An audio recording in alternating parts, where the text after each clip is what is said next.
What's up, everybody? Welcome back to Sharp Side Saturdays, episode 11. We've got all kinds of different sports for you today. We're running five wide for the first time in show history. So we've got five people for you, going to give our best bets in our respected sports. Without further ado, RTP bets the first man up of the five-man show. What do you got for us? I know there's something in the NBA you like today. Yeah, I got first of all, nice to meet all you guys. First time meeting y'all. Great studios, and you're all better looking than I expected. So well done. Well done to each of you. I like Utah at Portland tonight. Both these teams are kind of surprising for me this season, especially Utah. For me, it's just a situational matchup. I think the opening line was -5. It's down to 4 now. Portland's awesome at home. They're 6-1. And the Jazz all season, in fact, stretching back to last season, have not won back-to-back games in like, I think it's like 30-something games. So coming off a big win against Phoenix last night in Phoenix, I've got Portland -4 at home. Portland -4 at home. That'll take place at 10 p.m. Eastern time. Great job with that. Next up, we got Dylan Rockford. Dylan is going to cover basketball as well, but on the college side. What do you like on today's slate? Yeah, as well. Good to meet you guys all. Great to be on the show. Let's go to Maryland. Maryland versus St. Louis. Starts at 1 p.m., so make sure you get this play in. I'm going to take Maryland +4.5. I only made St. Louis a 3-point favorite, so we're getting nice value here with the Tarps. Now, Gibson Jimerson for St. Louis, he's been balling this season, 17 points per game. He can shoot the three. But I really like what the Terps can do down low. They make life hard for you. They box out. And as a team, they average 5 blocks per game. Now, their backcourt, you have Yuri Collins, who last year he had a really big problem turning the ball over. But this year in just 3 games, he has 36 assists, which really stands out for me. And as for pace, Maryland doesn't really play fast at all. So I do think St. Louis will play more at their level of game. I do worry about Maryland's 3-point percentage. They only hitting around 25%. So you got to think some positive progression is coming for them. So this should be a close game. I think St. Louis is going to cool down in terms of 3-point shooting. I think Maryland will be able to get their style. I think playing this game on a neutral court earlier in the day, I think slower tempo. I like the under as well in a close game. Give me the points in my pocket. And I also take the under 145.5. Awesome. Next up, DJ Mitchell. He brought his jersey, so you know what he's bringing today. On to hockey. What do you like today? Yeah, well, first off, betting against the mighty A10 as a Bonaventure alum is tough for me, but I respect the play. Hockey, I mean, I was actually shocked. This line opened at -135. It's down to -120. We have it modeled out to be a -235, so like a 70% hit for Carolina on the road at Minnesota. Minnesota reeling right now. Their net they have no goaltending. Marc-Andre Fleury gets hurt. Carolina is allowing on average 40 shot attempts per game, which is the lowest in the league by 7, almost 8 shot attempts. So Minnesota is going to need to rely on immense efficiency, which they haven't been able to do. They're changing all of their lines right now. They're going to Sam Steele at first center. He wasn't even playing until now recently. So I have no faith in this Minnesota team. I think Carolina is getting a massive edge because of the road game, which I just don't think matters that much. This is a much, much, much better team. Minnesota, like I said, we don't even know who's starting in net. It could be a first start for Jesper Wallstedt, who I know is a great prospect, but it's got to be almost impossible to come in and try to beat the Corsi Canes. So -120 right now. It actually dropped almost exactly when we started to -120 for -125. So as far as money lines are concerned, that's probably the only one I might bet today. I have a lot of props as well, but we'll wait till the end. Maybe I'll throw one more in. Awesome.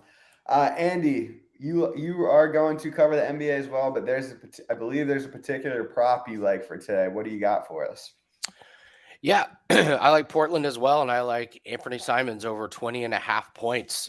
He's gone over this total in 7 out of his last 8 games, and I love the consistency of his shot attempts. He has 16 or more shot attempts in 12 out of 13 games this season. This is a Portland team that does not have a deep bench. They're only bringing in 4 guys off the bench. So you're getting a lot of minutes and a lot of shot attempts from the starters. He's hit 4 more 3-pointers in 6 out of 7 games this month. And he gets a great matchup against the Jazz, who they played a tough game last night. That's a 134-133 game against Phoenix, where they let Devin Booker go off for 49. They've had their struggles against backcourts recently. Jalen Brunson and RJ Barrett had good games against them. Trae Young, DeJounte Murray had big games against them. So I expect this backcourt of Portland to flourish. So don't be surprised if you see Lillard have a good game, but I really like the consistency of Anthony Simons. I've been playing this one a lot. He's been cashing more times than not. So I'll keep riding the hot hand of Simons over 20.5 points. Awesome. Thanks for that. Myself, UFC tonight, actually a little bit earlier of a card. Main card starts at 4 p.m. Eastern and prelims start at 1 p.m. Eastern. I like Muslim Salikov taking on Andre Fialho. You can get that at about a pick 'em right now. I think that line's pretty off. I think Salikov should actually be closer to minus 200. You're getting better technical striker.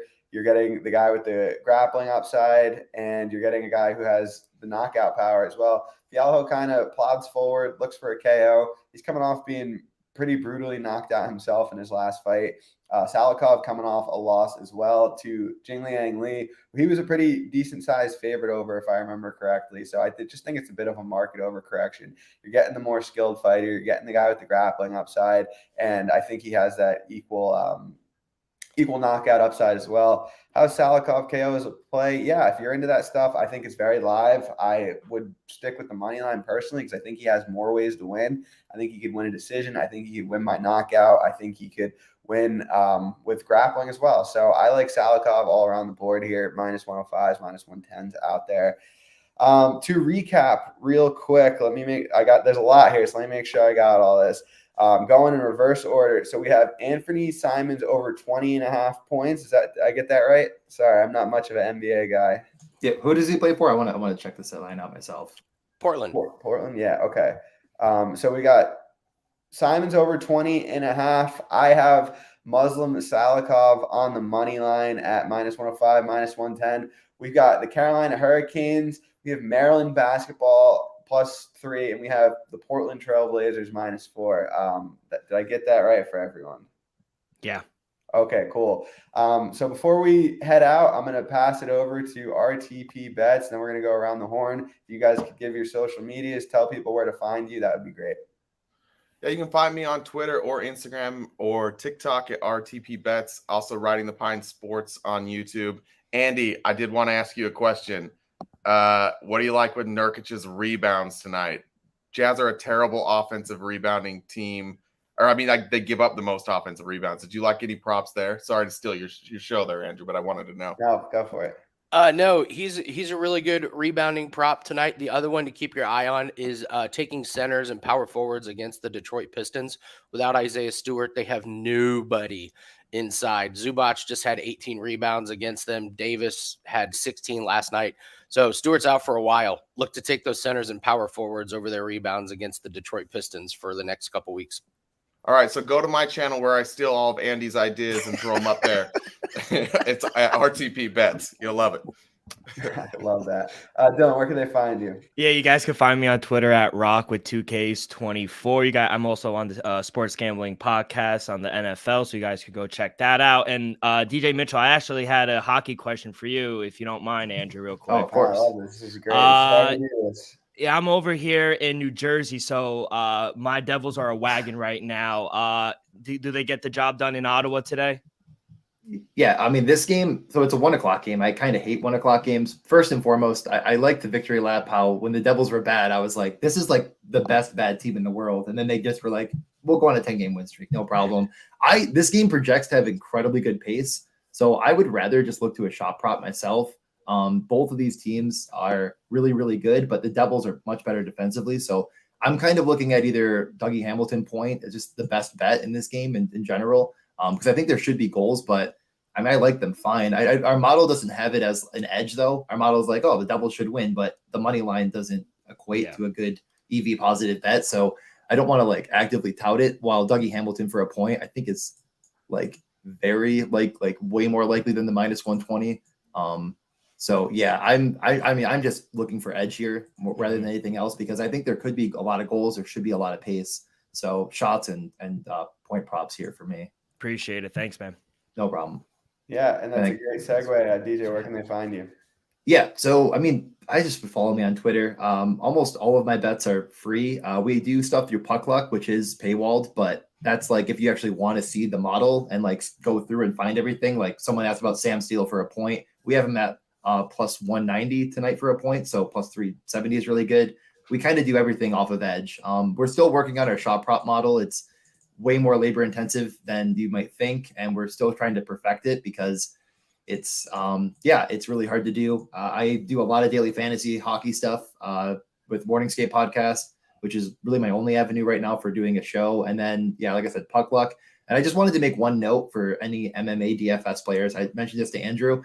Use late swap to your advantage. Like if you play MMA DFS, they added late swap. Fighters might go in, they might go out. If you're not doing very well and you have very high owned fighters going later and you don't swap them out for lower owned guys that might be able to actually get you back to min cashing, you're just burning your money. So if you're doing really well, you might want to go chalkier. If you're doing really poorly, you have to get off those fighters, even if they're super likely to win, because you're not going to make up any ground. There's projections for ownership on like brick75.com that you can use. That's really all I do is try to game theory this. But I just wanted to mention that because you are just going to let all the model bros, all the MMEers just take all of your money if you're not using it to your advantage, especially if you're not a hardcore, like I said, MME, but mass multi-enter. If you're just making a couple lineups, having some beers, swap if you're not doing well. Yeah, that's great advice. Andy, you have a Twitter, YouTube. What do you want to promote?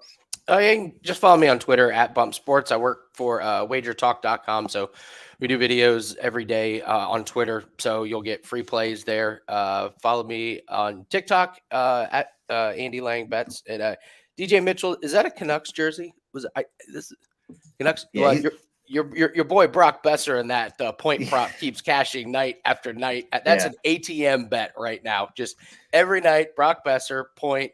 Cash it. Did it again last night with 2 goals. So love to see a fellow hockey prop better. Yeah. Well, I mean, that's the thing about hockey betting is he gets back off the injury. He goes right back to power play 1, line 1 or 2, whatever. It doesn't really matter in Vancouver. And they're like, plus 105 for a point. He gets minus 110. It's like they're just guessing. They just make up stuff. So people just come over to hockey. Give it a try. If you don't watch, in between the fights, just, okay, got a little break here. ESPN app, go over to a game, check it out. Getting people involved through betting is the best. The only problem is that shot props are a nightmare because they track them like it's 1902. So that's the only problem that exists within hockey betting. But yeah, thanks. Sorry, Andrew, we're just nerding out about NHL player prop betting here. This is great. Huge market. Bring people together. It is. Everyone comes to hockey betting. Like you just see all of the, people, like even people that just make up their bets, doesn't really matter. Like you've all seen them on Twitter. It's like they come over to hockey because there's so much money to be made and the books do not adjust for anything at all. Like it's impressive. So, and Robert, I'll see you in Discord. I'll have some posts for you. Don't worry. Cool. Love the sound of that. Myself, at Bets and Picks MMA on Twitter. We're doing this show every Saturday, 10 a.m. Eastern, bringing the best cappers from every sport to give you their favorite play of the day. You're going to want to tell this, guys. The bets since I started this show have gone 17-7-1. So really thrilled with the way things have played out. This is episode 11. Hopefully going to have many, many more. So thank you all for tuning in. Thank you guys for joining me today, and I'll see you next week. Thanks.